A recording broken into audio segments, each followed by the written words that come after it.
தூய யோவான் எழுதிய நற்செய்தியிலிருந்து வாசகம். அதிகாரம் 8 இறை வசனங்கள் 21 தொடக்கம் 30 வரை. அக்காலத்தில் இயேசு பரிசேயர்களை நோக்கி, நான் போன பின் நீங்கள் என்னை தேடுவீர்கள். நான் போகும் இடத்திற்கு உங்களால் வர இயலாது. நீங்கள் பாவிகளாகவே சாவீர்கள் என்றார். யூதர்கள், நான் போகும் இடத்திற்கு உங்களால் வர இயலாது என்று சொல்கிறாரே, ஒருவேளை தற்கொலை செய்து கொள்ளப் போகிறாரோ என்று பேசிக்கொண்டார்கள். இயேசு அவர்களிடம், நீங்கள் கீழிருந்து வந்தவர்கள், நான் மேலிருந்து வந்தவன். நீங்கள் இவ்வுலகை சார்ந்தவர்கள், ஆனால் நான் இவ்வுலகை சார்ந்தவன் அல்ல. ஆகவேதான் நீங்கள் பாவிகளாகவே சாவீர்கள் என்று உங்களிடம் சொன்னேன். இருக்கிறவர் நானே என்பதை நீங்கள் நம்பாவிடில் நீங்கள் பாவிகளாய் சாவீர்கள் என்றார். அவர்கள், நீர் யார் என்று அவரிடம் கேட்டார்கள். அவர், நான் யார் என்று தொடக்கத்திலிருந்தே சொல்லி வந்துள்ளேன். உங்களை பற்றி பேசுவதற்கும் தீர்ப்பிடுவதற்கும் பல உண்டு, ஆனால் என்னை அனுப்பியவர் உண்மையானவர். நானும் அவரிடமிருந்து கேட்டவற்றையே உலகுக்கு எடுத்துரைக்கிறேன் என்றார். தந்தையை பற்றியே அவர் பேசினார் என்பதை அவர்கள் உணர்ந்து கொள்ளவில்லை. இயேசு அவர்களிடம், நீங்கள் மானிட மகனை உயர்த்திய பின்பு இருக்கிறவர் நானே. நானாக எதையும் செய்வதில்லை, மாறாக தந்தை கற்றுத்தந்ததையே நான் எடுத்துரைக்கிறேன் என்பதை அறிந்து கொள்வீர்கள். என்னை அனுப்பியவர் என்னோடு இருக்கிறார். அவர் என்னை தனியாக விட்டு விடுவதில்லை. நானும் அவருக்கு உகந்தவற்றையே எப்போதும் செய்கிறேன் என்றார். அவர் இவற்றை சொன்னபோது பலர் அவரிடம் நம்பிக்கை கொண்டனர். கிறிஸ்து வழங்கும் நற்செய்தி. கிறிஸ்துவே உமக்கு புகழ். கிறிஸ்து இயேசுவிலே அன்புமிக்க சகோதர சகோதரிகளே, மனிதர்களாகிய நாங்கள் எங்களுக்கு கொடையாக தந்த இந்த வாழ்வினுடைய முக்கியத்துவத்தை நாங்கள் அறிந்து கொள்ள வேண்டும். ஒவ்வொரு இனத்துக்கும் அதன் இனத்தின் அடிப்படையிலே வாழ்வு கொடுக்கப்படுகின்றது. மனிதர்களாகிய எங்களுக்கு, மனித இனத்துக்கு இந்த வாழ்வு கிட்டத்தட்ட ஒரு 100 ஆண்டுகள் கொடுக்கப்பட்டுள்ளன. ஒரு 100 ஆண்டுகளிலே இந்த வாழ்வு மனிதர்களுக்கு முடிவடைகின்றது.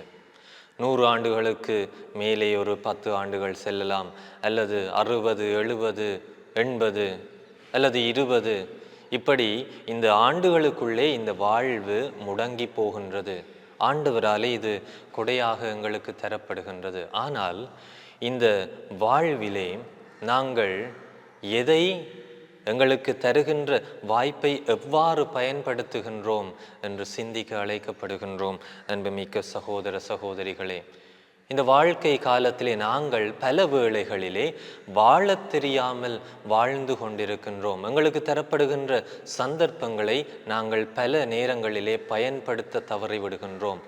எமது இறுதி காலத்திலே நாங்கள் எங்களுக்கு தரப்பட்ட வாய்ப்புகளை நாங்கள் நல்ல விதத்திலே பயன்படுத்தவில்லையே என்று சொல்லி கவலைப்படுகின்ற பல மனிதர்களை நாங்கள் பார்த்திருக்கின்றோம். எனவே நாங்கள் இந்த வாழ்விலே எங்களுக்கு தரப்படுகின்ற சந்தர்ப்பங்களை பயன்படுத்தாமல் பல்வேறுபட்ட தீய வழிகளிலே வாழ்ந்துவிட்டு பல ஊனியல்பின் இச்சைகளுக்குள்ளே எங்களது வாழ்வை ஈடுபடுத்தி கொண்டு நாங்கள் அப்படியே இந்த வாழ்வை முடித்து விடுகின்றோம். பலர் இவ்வாறு வருந்துவதை நாங்கள் எமது வாழ்விலே அனுபவித்திருக்கின்றோம், பார்த்திருக்கின்றோம். ஆனால் ஆண்டவராலே பல சந்தர்ப்பங்கள் எங்களுக்கு தரப்படுகின்றன. அந்த சந்தர்ப்பங்களை நாங்கள் பயன்படுத்த வேண்டும். இந்த வாழ்வு எங்களுக்கு சொல்லி தருவது அதுதான். கிறிஸ்து இயேசுவிலே அன்புமிக்க சகோதரங்களே, ஒரு முறை ஒரு நேர்முக தேர்வுக்கு பலர் ஒரு நிறுவனத்துக்கு சென்றிருந்தார்கள்.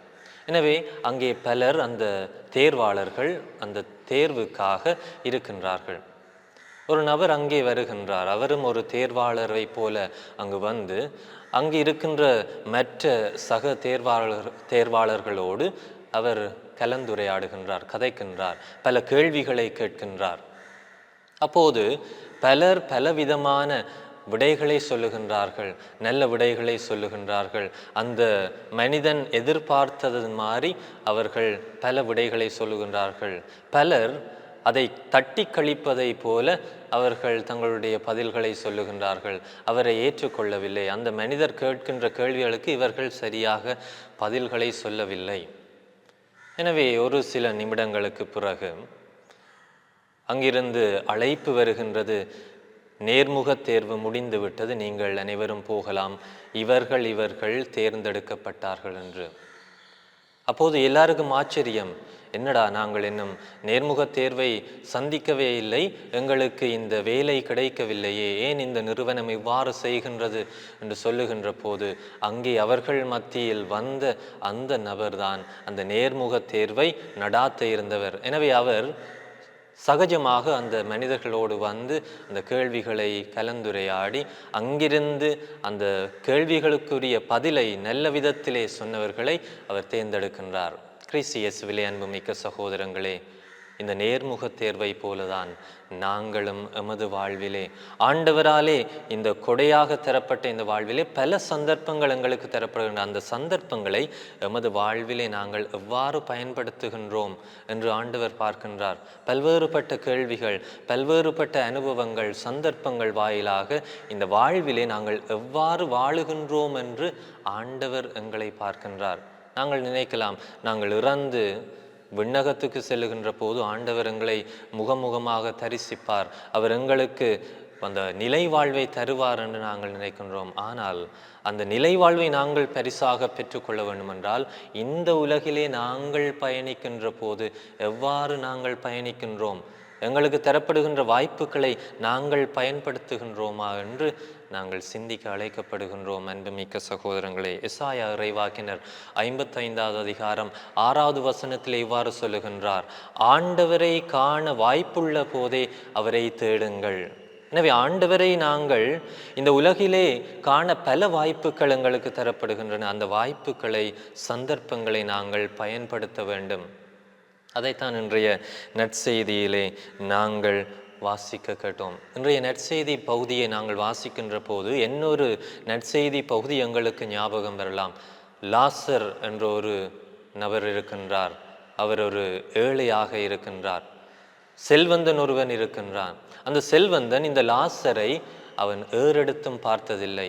இந்த லாசரும் இறந்து விடுகின்றான், செல்வந்தனும் இறந்து விடுகின்றான். லாசர் ஆபிரகாமின் மடியிலே போய் அங்கே ஆறுதல் பெறுகின்றான். செல்வந்தன் எரிநரகத்துக்குள்ளே தள்ளப்படுகின்றான். அப்போது இந்த செல்வந்தன் ஆபிரகாமையும் லாசரையும் பார்த்து அண்ணாந்து பார்த்து கேட்கின்றான்,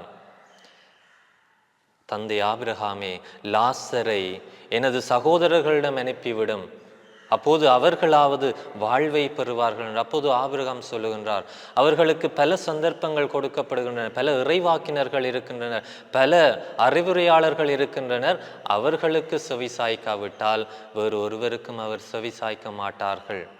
எனவே நாங்கள் இந்த வாழுகின்ற இந்த வாழ்க்கையிலே பல்வேறுபட்ட சந்தர்ப்பங்கள் எங்களுக்கு தரப்படுகின்றன.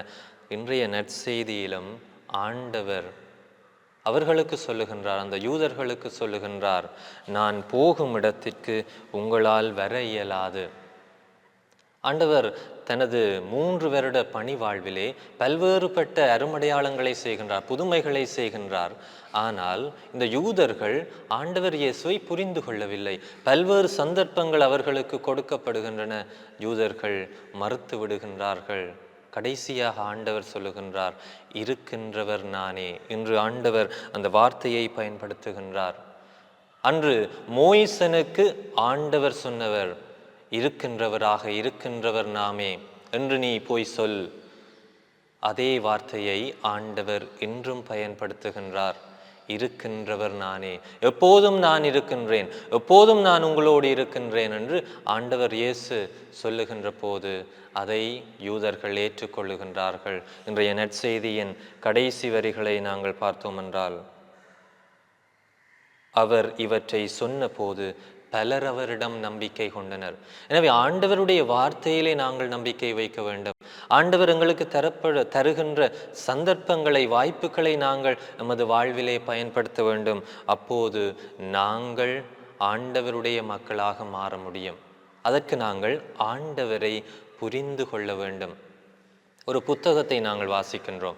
அந்த புத்தகத்தை வாசிக்கின்ற போது அந்த புத்தகத்திலே என்ன இருக்கின்றது என்பதை நாங்கள் அந்த புத்தகத்தினுடைய எழுத்தாளருடைய எண்ணங்களிலிருந்து நாங்கள் யோசிக்க வேண்டும். நாங்கள் எமது எண்ணங்களிலே அதை யோசிக்கின்ற போது அந்த எழுத்தாளருடைய அந்த எண்ணங்கள், அந்த புத்தகத்தினுடைய கருத்து எங்களுக்கு புரியாமல் இருக்கும். பல வேளைகளிலே நாங்கள் அதை அறியாமல் இந்த புத்தகத்தை நாங்கள் தட்டி கழித்து விடுவோம். இவ்வாறுதான் ஆண்டவர் இயேசுவை எமது வாழ்விலே நாங்கள் அறியாமல், புரிந்து கொள்ளாமல், நான் கிறிஸ்தவன், நான் கிறிஸ்தவள் என்று எங்களுக்குள்ளே பெருமிதமாக நாங்கள் சொல்லி கொண்டோம் என்றால் அந்த வாழ்வு ஒரு அர்த்தமற்ற வாழ்வாக போய்விடும். கிறிஸ்து இயேசுவிலே அன்புமிக்க சகோதரங்களே, ஆண்டவர் இயேசுவை நாங்கள் புரிந்து கொள்ள வேண்டும். ஆண்டவர் இயேசு எமது வாழ்விலே எவ்வாறான ஒரு பங்கை வகிக்கின்றார். தூய பவுல் கலாத்தியருக்கு எழுதிய திருமுகத்திலே 2வது அதிகாரம் 20வது வசனத்திலே இவ்வாறு சொல்வார், இனி வாழ்பவன் நான் அல்ல, என்னில் கிறிஸ்து வாழ்கின்றார்.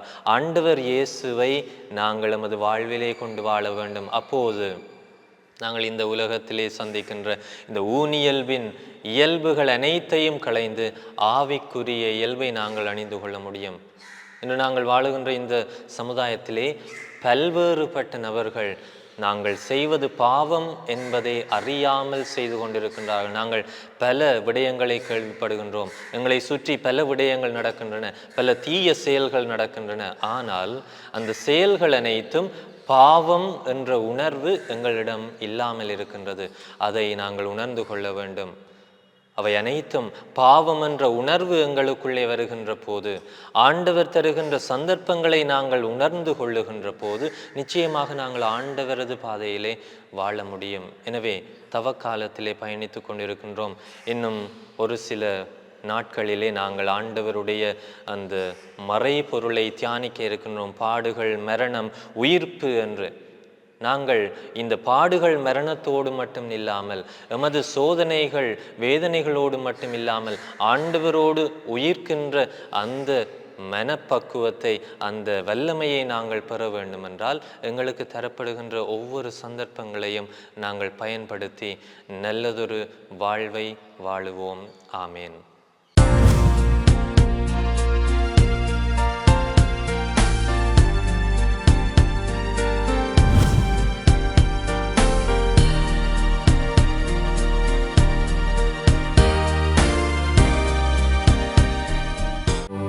யாடியா T5L மகிழ்ச்சி நிறைந்த நீண்ட பயணத்திற்கு.